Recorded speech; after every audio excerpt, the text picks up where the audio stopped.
Bonjour à tous. Aujourd'hui, on se retrouve à la fin des vacances d'été pour parler du nouveau hors-série, le combat de Plume de Jet. Bonne vidéo.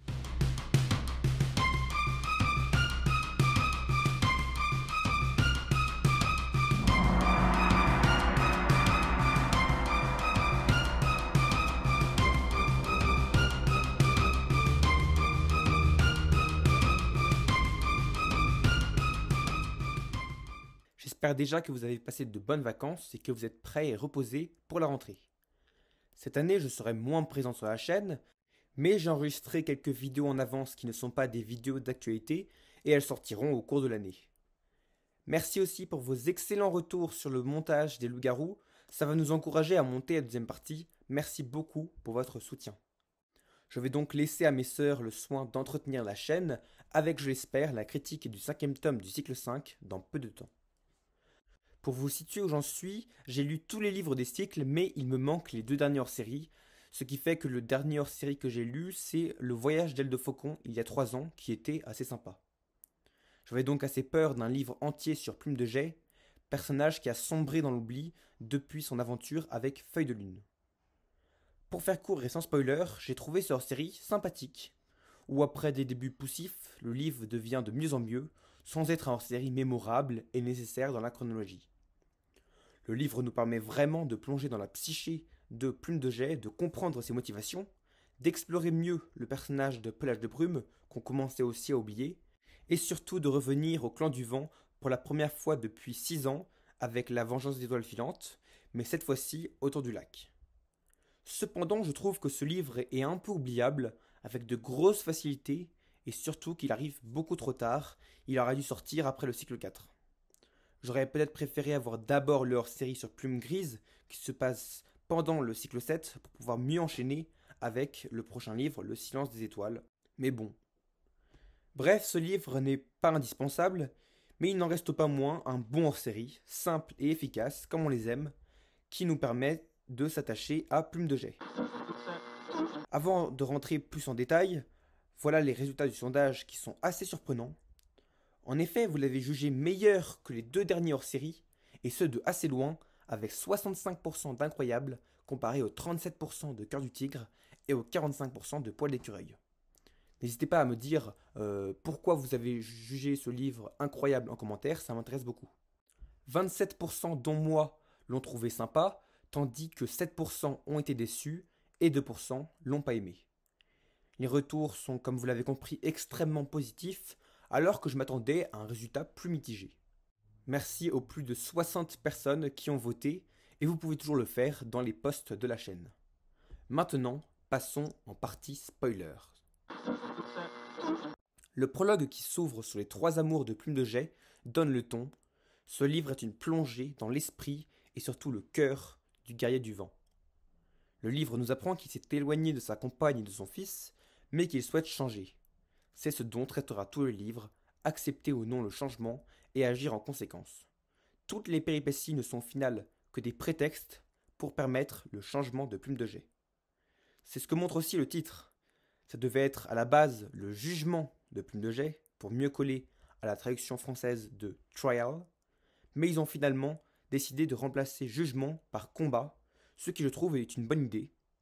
En effet, ce titre montre la lutte contre lui-même du personnage, une lutte intérieure qu'on ressent, nous lecteurs, grâce aux nombreux italiques au cours du récit. Et cela est bien résumé par la phrase « Pourquoi était-il tout le temps si furieux ?»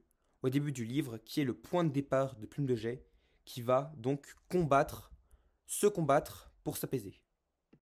Un autre aspect important du livre, c'est la famille. Comment réparer ses erreurs et aller de l'avant avec des chats qu'on aime. Plume de Jet veut renouer avec sa famille, Belle de Nuit et Pelage de Brume, de laquelle il s'est éloigné, mais il est souvent maladroit. On voit Plume de Jet commencer à protéger son fils des moqueries de son clan et des autres clans lors de l'assemblée, lui qui le blâmait au début. Le personnage de Pelage de Brume est assez intéressant, car c'est quand même un sale type de base, mais on voit qu'il regrette énormément ses actions lors de la grande bataille avec la forêt sombre, et veut aller de l'avant et prouver qu'il est digne des clans.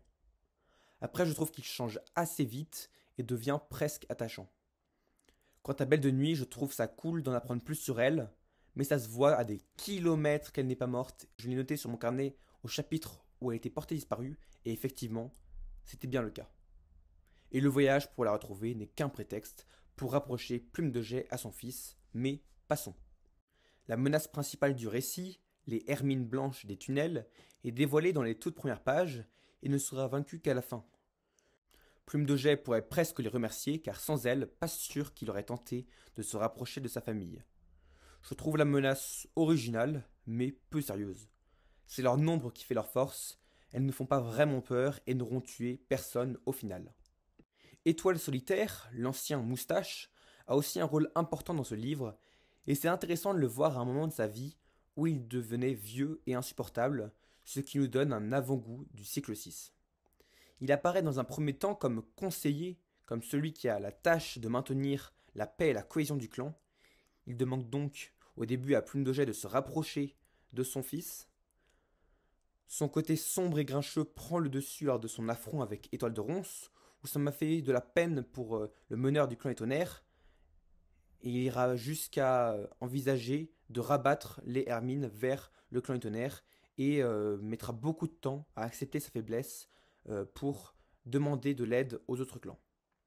Si le personnage est souvent négatif dans ce livre, il aura quand même son petit moment de happy end où il reconnaît ses torts, ce qui m'a assez étonné vu le personnage.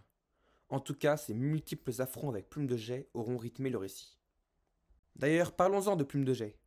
J'ai trouvé son rôle de vétéran intéressant, on voit qu'il prend son rôle de mentor très à cœur, jusqu'à se reprocher la blessure de son apprenti, qui n'est pas du tout de sa faute. C'est dans ces moments-là que le personnage est vraiment stupide. Il y a aussi tout le moment où il reçoit des rêves et il tergiverse pendant une semaine. Est-ce qu'il peut s'agir d'une vision? Et donc ça m'a vraiment énervé.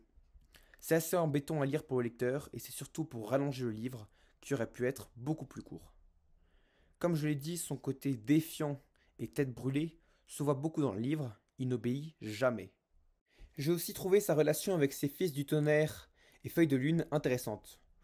On voit qu'ils ont tous des réactions différentes. Pelage de Lion lui a pardonné ainsi qu'à Pelage de Brume. De Jais est lui un petit peu plus réservé, il est encore remonté contre lui. Et enfin, Feuille de Lune semble être resté en de bons termes avec lui, ce qui est montré dans une discussion importante qui va mener au changement de Plume de Jais, où le personnage va dire « Tu penses que c'est moi qui suis difficile à vivre ». C'est aussi le premier livre depuis le début de la guerre des clans où est développé le guérisseur du vent Plume de Crézérel. Il devient proche de Plume de Jais, son seul ami pendant le moment où tout le monde lui tourne le dos. Il accepte de l'aider à la source de Lune, à chercher sa mère et son ancienne compagne au clan des étoiles. Donc c'est intéressant d'en savoir plus sur ce personnage car au-delà d'être un bon guérisseur, il est aussi de bons conseils. Un autre personnage important du récit, c'est Œil de Myosotis, l'ancienne crush de Pelage de Lion avec toute leur histoire dans les tunnels, à laquelle on fait référence au début du livre, ce qui est assez amusant.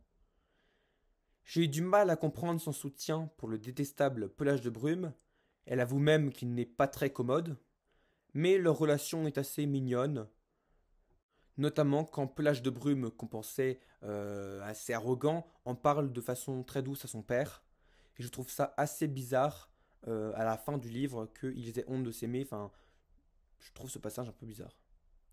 Finalement, Œil de Myosotis est le personnage sans qui la réadoption de Pelage de Brume n'aurait pas été possible, et il pourrait la remercier plutôt que d'être désagréable avec elle. Maintenant, en vrac, quelques points que j'aimerais aborder. Il y a pas mal de facilités scénaristiques, notamment quand Œil de Myosotis rentre seul dans le tunnel au début du livre, au lieu d'attendre 5 secondes, ce qui est incompréhensible et ce qui va mener à sa blessure. Bizarrement, quand ils sont dans les tunnels, ils entendent pile une conversation qui concerne les anciens de la forêt sombre. Mais non! Mais hasard de dingue! C'est aussi bizarre et un peu facile que sa mère ne rejoigne pas le clan des étoiles et l'aide. Partir à 5 pour une mission secrète, je n'ai jamais vu plus débile. Il y a quelques fautes dans le livre, mais rien de très important, à part une phrase bizarre. Le temps de se lécher une pâte couleur crème et de la glisser derrière son oreille. D'accord. J'ai bien aimé le résumé de la guerre des clans du chat domestique Ou. Finalement, comme vous l'avez vu, il y a beaucoup de choses à dire sur ce Orsay. Même s'il est assez prévisible, bourré de facilité, ce livre est intéressant, mais pas nécessaire. En termes de hors-série, il y a beaucoup mieux. Vous pouvez très bien ne jamais le lire, ça ne changera pas votre vie. Il ne m'a pas spécialement touché. Mais le livre transmet de beaux messages sur la famille, le changement, le pardon, ce qui est louable. Merci à tous d'avoir regardé cette vidéo. J'espère qu'elle n'était pas trop longue, mais en tout cas vous voyez bien qu'on essaye de faire des vidéos de plus en plus travaillées, avec des petits extraits où on parle des thèmes du livre. Donc moi je trouve ça beaucoup plus intéressant que de passer vite en revue le livre. Dites-moi en commentaire si ça vous plaît, parce qu'on aimerait bien le savoir. Et nous on se dit à la prochaine. À bientôt!